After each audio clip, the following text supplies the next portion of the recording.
बिस्मिल्लाहिर्रहमानिर्रहीम। अस्सलाम वालेकुम। मैं हूं आपके साथ खुशबू और इस चैनल पर मैं आपको मज़ेदार नॉवेल और कहानियां सुनाती हूं। और आज जो मैं आपको कहानी सुना रही हूं उसका नाम है 40 दिन और किस्त नंबर 5। तो आइए शुरू करते हैं। बाबा, अब तो बता दें, इतनी रात को दूसरे शहर सफ़र करने की क्या मजबूरी है? आखिर हम कल सुबह भी तो जा सकते थे ना। हन्नैन ने कार ड्राइव करते हुए पीछे बैठे सज्जाद शाह से पूछा, जो तस्बीह के दाने घुमाते हुए कुछ पढ़ रहे थे। इन्होंने जवाब दिया, कल सुबह तक तो बहुत देर हो चुकी होती।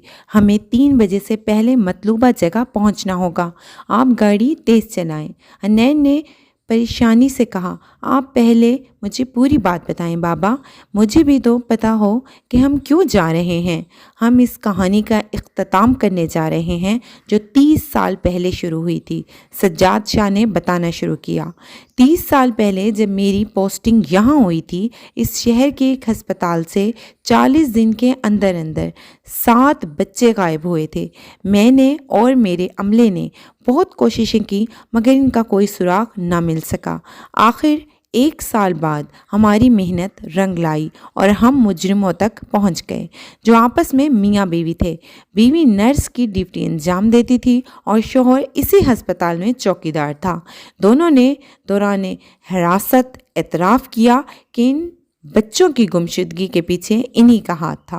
वो लोग बेऔलाद थे और किसी काले इल्म रखने वाले ने इन्हें मकरू अमल बताया था जिसमें 7 बच्चों को ज़िबा करके शैतानी ताकतों को बेदार किया जाता था।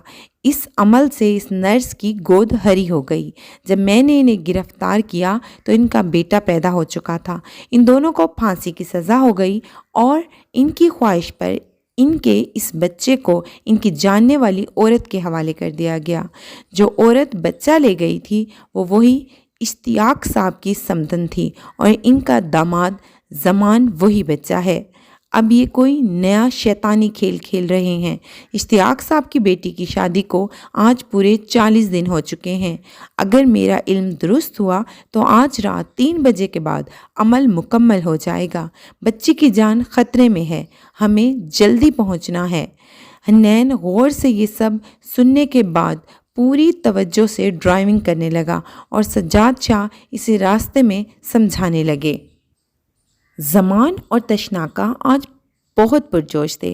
अमल का वक्त शुरू होने से पहले ही दोनों लागर पड़ी सोनिया की तरफ बढ़े। तशनाका ने इसे सहारा देकर बिठाया और ज़मान इसके गाल पर कट लगाने लगा।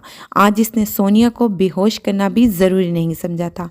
अब इससे हकीकत छुपाने का कोई फ़ायदा नहीं था, ना ही इसमें इतनी ताकत थी कि वो मजम्मत कर सकती। सोनिया ने अधखुली आंखों से ज़मान के हाथों में चाकू देखा। वो बेदर्दी से इसके गालों से टपकता खून गिलास में महफूज कर रहा था। इसने धीमी आवाज़ में बामुश्किल कहा, ज़मान आप ये सब आप कर रहे थे मेरे साथ? गिलास भर गया तो ज़मान सामने से उठ गया। इसकी धीमी सी आवाज़ निकलना भी बंद हो गई। तशनाका ने इसे छोड़ दिया और बिस्तर पर गिर गई। इसकी बंद आंखों से आंसू निकलकर गाल पर बह गए।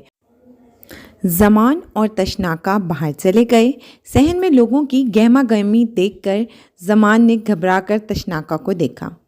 तशनाका ने इसे पुचकार कर कहा, ये सब हमारे ही साथी हैं बेटा, तेरी खुशी में शरीक होने आए हैं।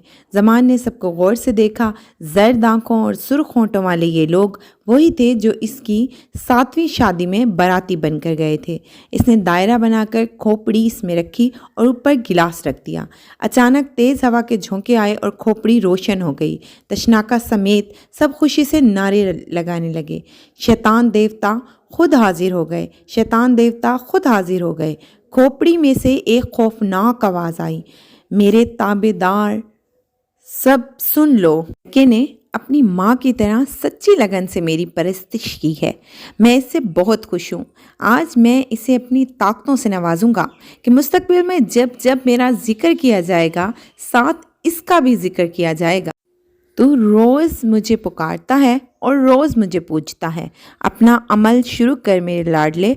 आज मैं खुद तेरे सामने बैठकर तेरा वालेहानापन देखूंगा। وہاں موجود سب شیطانی کرندے زمان کو مبارکباد دینے لگے۔ وہ خوشی کے مارے جذباتی ہو کر تشناکا کے گلے لگا اور اس کے ہاتھ چومنے کے بعد دیوتا کے سامنے بیٹھ کر منتر پڑھنا شروع کر دیا۔ ان شیطانی لوگوں میں ہلچل مچ گئی۔ سجاد شاہ اور حنین وہاں پہنچ چکے تھے۔ تشناکا نے حیرانگی سے اسے دیکھا۔ یہ یہاں کیسے آ گئے؟ زمان سجاد شاہ کو دیکھ کر غصے سے تلملا اٹھا اور کھڑے ہو کر چلایا، تو آ گیا سجاد شاہ، آخر تیری موت تجھے خود ہی میرے سامنے لے آئی۔ آج 30 سال بعد میں تجھ سے اپنے ماں باپ کی موت کا انتقام لوں گا۔ تشناکا نے اسے ٹوک کر کہا، زمان تو پہلے اپنا عمل مکمل کر، وقت کم رہ گیا ہے، تب تک ہم لوگ اسے سنبھالتے ہیں۔ زمان بیٹھ کر تیز تیز منتر پڑھنے لگا۔ وہاں موجود شیطان کے کرندے چاروں طرف سے ان کی طرف بڑھنے لگے۔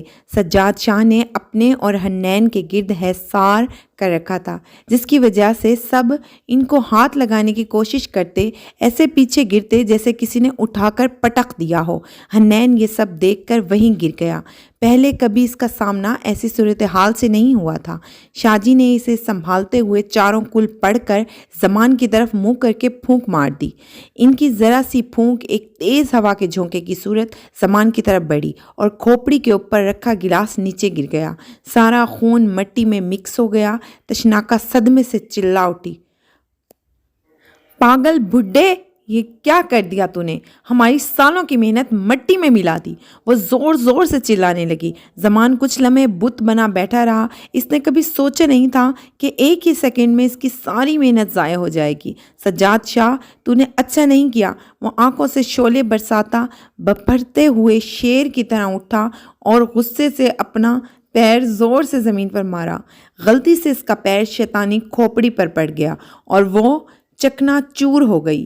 اس کے ٹوٹتے ہی بہت چال آ گیا۔ تشناکا دونوں ہاتھ سے اپنا سر پیٹنے لگی۔ یہ تو نے کیا کر دیا زمان؟ شیطان دیوتا کی توہین کر دی۔